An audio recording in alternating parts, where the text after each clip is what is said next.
Hi friends, कशा आहात तुम्ही सगळे? आय होप तुम्ही सगळे मजेतच असाल. सो मी आणि माझी 2 नंबर बहीण दादरला गेलेलो शॉपिंग करायला. सो तिला पण थोडी शॉपिंग करायची होती आणि मला पण थोडी शॉपिंग करायची होती.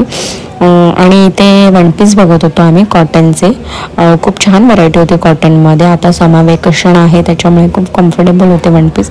मला तो खूप जास्त आवडले आणि क्वालिटी पण खूप छान होती त्या वन पीसची. आणि प्राईस पण खूप छान होती, म्हणजे 200 to 50% स्टार्टिंग प्राईस होती. आणि आता कसं समर्स आहे त्याच्यामुळे बाहेर कुठे फिरायला वगैरे आपण जाणार असो तर यूज करण्यासाठी खूप कम्फर्टेबल होते आणि लॉंग होते, शॉर्ट होते. सो मोस्टली जास्त करून प्रेग्नेंट लेडीसाठी पण खूप छान होते.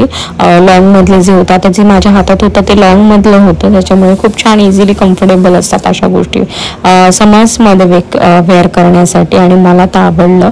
आणि मला घरात असं कुठल्या गोष्टीसाठी बंदिस्त नाही आहेत ना. मला कधी आई बोलतात की हे घालू नको किंवा कधी बाबा बोलत नाही, म्हणजे फॅमिली माझी सगळी सपोर्ट करते. त्यानंतर मी इथे लेंगे बघितले. 1200-1250 पासून स्टार्टिंग प्राइस होती. छान होते, म्हणजे वर्कवाले सगळे होते लेंगे. आणि नंतर ड्रेस बघितले. ड्रेस पण खूप छान होते व्हरायटी. त्याची पण स्टार्टिंग प्राइस 1200 होती. त्याच्यानंतर ती इथे ना नाईट ड्रेस बघत होती तिला तिकडे घालायसाठी. त्याची स्टार्टिंग प्राइस होती 300 पासून स्टार्टिंग प्राइस होती. ते पण मस्त होते, म्हणजे कॉटन होते. पण प्रॉब्लेम असा झाला की ते तिला झाले नाहीच, त्याच्यामुळे तिने मला ते दोन्ही पण नाईट ड्रेस होते ते तिने मला देऊन टाकले, कारण तिला होतच नाही आणि आता दादरला जाणे शक्य नाही पॉसिबल भांडूपपासून. त्याच्यामुळे तिने मला दिले. त्याच्यानंतर ती ते जेगीज बघत होती, म्हणजे 2 पॅकेट्सवाले पॅन्ट्स असतात, पॉकेटवाले पॅन्ट्स असतात ना, ते बघत होती. जेगीजची स्टार्टिंग प्राइस होती ह्या 100 पासून होती. आणि ज्याच्या 2 पीसवाले पॉकेटवाले जे पॅन्टीज आहेत ना त्याची प्राइस होती 250 पासून. आणि व्हरायटी म्हणजे हे कपडा पण छान होता, सॉफ्ट होता. त्याच्यानंतर वॉच बघत होतो आम्ही. लहान मुलांसाठी मोठ्या माणसांसाठी पण होता 100 रुपीजचं. सो मी रुद्रला घेतलं स्पायडरमॅनचा वॉच एक.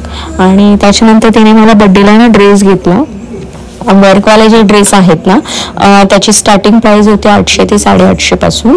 आणि नॉर्मल जे 2 पीसवाले असतात ना, म्हणजे फक्त कुर्ती आणि पायजमेवाले, त्याची स्टार्टिंग प्राइस आहे 550 रुपयापासून. आणि व्हरायटी पण खूप छान छान होत्या, मस्त मस्त होत्या. आणि कलर पण त्याच्याकडे डिफरंट होते.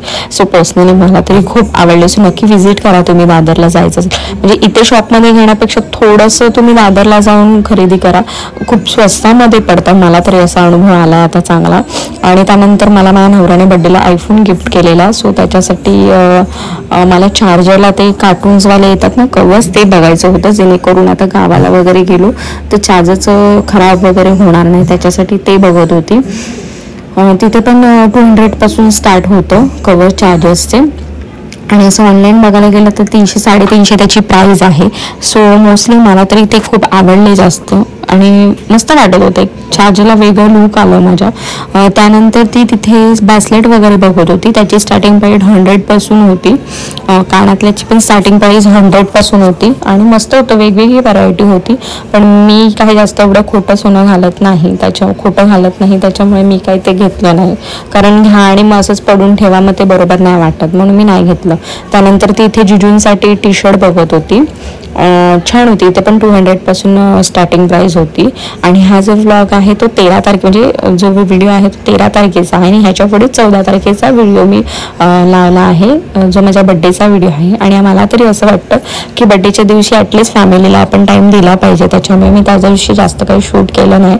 हा जो व्हिडिओ आहे तो माहेरचा व्हिडिओ आहे. सो सासरला पण माझा बड्डे सेलिब्रेशन झाला, माहेरला पण बड्डे सेलिब्रेट झाला, पण मी व्हिडिओ काढला नाही जास्त, तर मला फॅमिलीला टाईम द्यायचा होता, म्हणून मी नाही काढला. हा माहेरचा व्हिडिओ आहे. माझ्या 2 नंबर बहिणीने बड्डेसाठी केक आणलेला, सो तो सेलिब्रेशन करत होतो. त्याच्यानंतर तिथे जेवायला वगैरे आम्ही तिथेच थांबलेलो, कारण भरपूर दिवस झाले आई सांगत होती थांब. आणि माझ्या आईला जमत नाही, कारण तिला पॅरेलस आहे, एक हात तिचा काम करत नाही. आणि ही सगळी माझी फॅमिली आहे. हे सासरकडचा व्हिडिओ आहे. नवरोबाने माझ्या बड्डेला केक आणलेला, सेलिब्रेशन केलेलं. आणि या टायमिंगला मोठं गिफ्ट दिलं, ते म्हणजे आयफोन, व्हिडिओ वगैरे शूट करायसाठी. हा माझा रुद्र आहे, माझा मुलगा. ह्या माझ्या मिस्टरांची आई आहे, म्हणजे माझ्या सासूबाई आहेत. ह्या मामी आहेत मिस्टरांच्या माझ्या. आणि ही माझी फ्रेंड आहे शीतल. बाजूच्या आहेत राणीच्या मम्मी. ही मामीची मुलगी आहे. ही माझी छोटीशी फॅमिली, माझा मुलगा आणि माझे मिस्टर. अशीच माझी छोटीशी फॅमिली आहे. आणि आई बाबा आणि दादा बहिणी वगैरे पण आहेत, ते लोक घनसोलीला राहतात. ते पण मी तुम्हाला नेक्स्ट व्हिडिओमध्ये दाखवेन कधी. आणि माहेरी पण बड्डे झाला. ही माझी मम्मी आहे आणि हे माझे पप्पा आहेत. आणि हे तर माहिती असेल तुम्हाला, माझे मिस्टर आहेत. ही माझी सगळ्यात मोठी बहीण आहे आणि ही तिची मुलगी आहे. आणि ही माझी 2 नंबर बहीण आहे. आणि पप्पा सारखे बोलत होते रुद्रबरोबर फोटो काढ म्हणून, एक पप्पांबरोबर रुद्रचा फोटो काढला.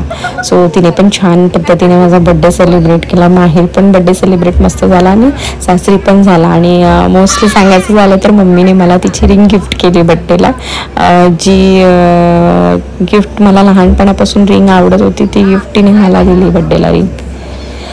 आणि रुद्रचं काहीतरी वेगळंच चाललेलं. त्याच्यानंतर मी साईबाबांच्या मंदिरात गेली पाया पडायला, थोडं तिथे पाया वगैरे पडली, फोटो वगैरे काढले. सो व्हिडिओ आवडल्यास नक्की लाईक करा, शेअर करा, कमेंट करा, सबस्क्राईब करा.